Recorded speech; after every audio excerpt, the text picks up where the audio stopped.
Okay, let's take a look at section 3.2, percent composition of compounds.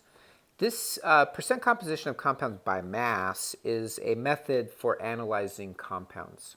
So let's remind ourselves what a compound is. A compound is what's called a pure substance, meaning that if you have a large amount of it and you divide those two amounts into smaller and smaller pieces, so like think of sugar, granulated sugar. If you started separating the granulated sugar into smaller and smaller pieces, portions, you would find that it's still the same stuff in each of those portions.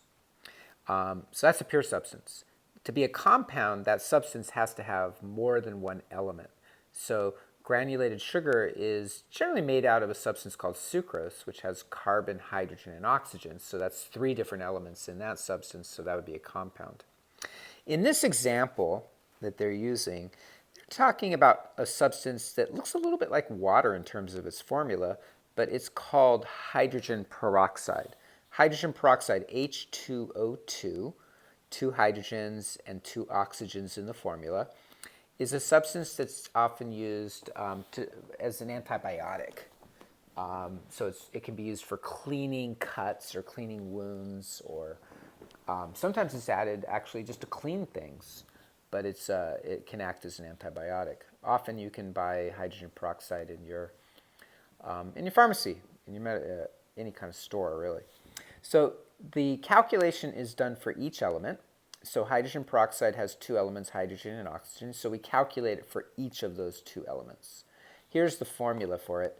Percent by mass of an element is the number of atoms of that element in the formula times the atomic mass of that element divided by the molecular mass of the compound, or the formula mass of the compound if it's an ionic compound. Remember, ionic compounds, metal with a nonmetal in the formula, we use the term formula mass. Molecular compounds, meaning that all the elements in the compound are nonmetals, we use the term molecular mass.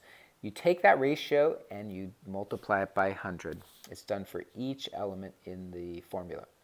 So let's take a look at the example here. H2O2 has 2 hydrogens and 2 oxygens. 2 times 1.008 AMU for hydrogen. So that's N, the number of hydrogen atoms, times the atomic mass of hydrogen, periodic table, divided by the molecular mass. Remember, molecular mass, we covered that in the previous section. So they don't actually explicitly show you how to do that calculation here. We're expected to be able to do it from our previous discussion. So for H2O2, there's 2 hydrogens and 2 oxygens. So when you add those up, you get 34.02. You take the ratio times 100, and that'll give you the percentage for hydrogen. Below is the same calculation for oxygen. 2 times 16.00 AMU for oxygen, divided by the molecular mass, 34.02 AMU for H2O2, times 100 gives you 94.06. Now, one thing that's interesting about these calculations is if you add the percentages up, you're going to get close to 100. So if you get a value that's way off from 100, that's a tip you may have done the calculation wrong. In this case, we get 99.99%, pretty close to 100, just an issue of rounding errors. Below, they show you the same calculation for the empirical formula of hydrogen peroxide. Remember, the empirical formula is the formula of the compound you're discussing, but with the smallest whole number ratio. So if the subscripts for hydrogen peroxide are 2 and 2, H2O2, dividing each of those by 2 gives you H1O1, or just HO. So the point they're trying to make here is that if you have the empirical formula, and we'll see that in later sections, if you have the empirical formula, you can use it to calculate the percent composition by mass for a compound also. It'll give you the same answer. So HO would be the empirical formula. So 1 hydrogen times 1.008 divided by the molecular mass of the empirical formula, 17.01. Why 17.01? There's only 1 oxygen and there's 1 hydrogen, so that's 16.00 for oxygen and 1.01 for hydrogen. Multiply by 100 and you get the same answers. So the empirical formula will give you the same result for these calculations. The sample problem here is a nice one. It's a simple one, Li2CO3. Notice there's three elements, lithium, carbon, and oxygen. I like this problem because it talks about an issue which is important in our society today. Mental illness is on the rise, or at least the diagnosis of mental illness is on the rise. And many of you are probably looking at a career in medicine. And so if you're looking at a career in medicine, you will most likely receive training in medications. And so this is an example of the first mood stabilizing drug approved by the FDA, lithium carbonate. And lithium carbonate has the lithium ion in the compound. So when it dissolves in the stomach, lithium ions are taken up by the body. And essentially, the lithium, because it's right above sodium in the periodic table, has similar chemical properties, but it's slightly different to the brain. It has an effect on how the brain functions, and so it can be used for certain conditions like manic depressive illness, which we now call bipolar disorder. So in this example, it says calculate the percent composition by mass of lithium carbonate. So you're going to do it for all elements here, lithium, carbon, and oxygen. You're going to look up the atomic masses, calculate the molecular mass, and then do these ratios. In this example, there are two lithiums.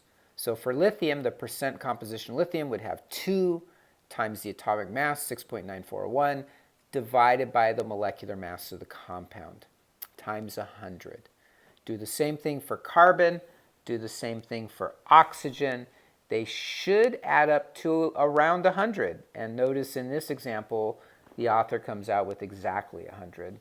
So not bad, looks good. So lithium carbonate is around 19% by mass lithium, around 16% by mass carbon, and around 65% by mass for oxygen.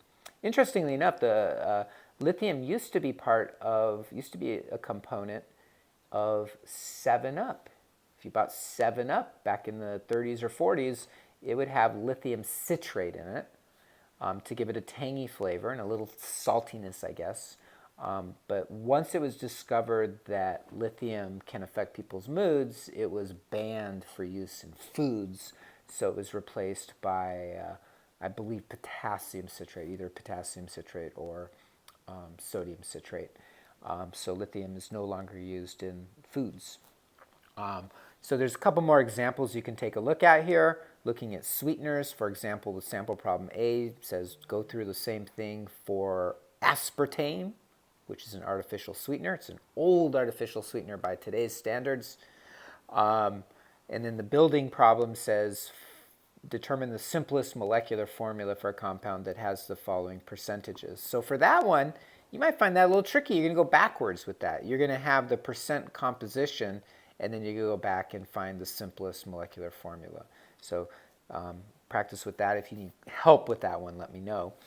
And then the conceptualized problem says find the percent composition by mass of acetaminophen, which is the active ingredient in Tylenol. And so if you take a look, acetaminophen, they show you a picture here. They show you the structural molecular model of it. Remember, the black ones are carbon, the white ones are hydrogen, the red ones are oxygen, and the blue ones are, in the case, it would be nitrogen.